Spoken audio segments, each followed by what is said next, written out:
When you solve this question, what do you get? Did you get 2? Okay, if you got 2, then know that the answer is not 2. So what is the answer?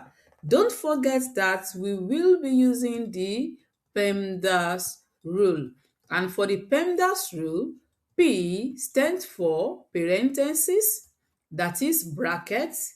We also call it bracket. E is the exponent, that is the power, the number with the power.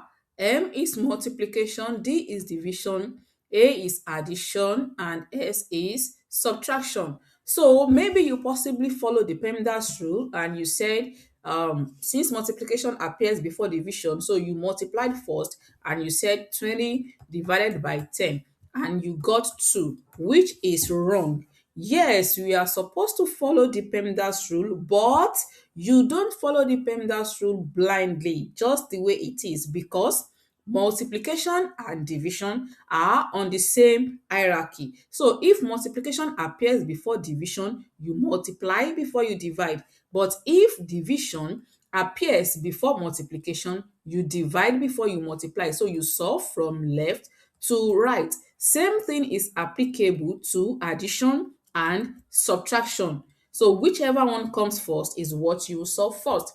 That being said, 20 divided by 5 gives 4.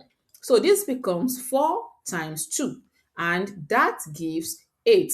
So the correct answer is 8 and not 2. So whenever you're solving questions like this and you come across division and multiplication, note that you are to solve from left to right in the order they appear. Do not multiply before you divide, else you will get the wrong answer. And that's it for today. I'll see you in the next one.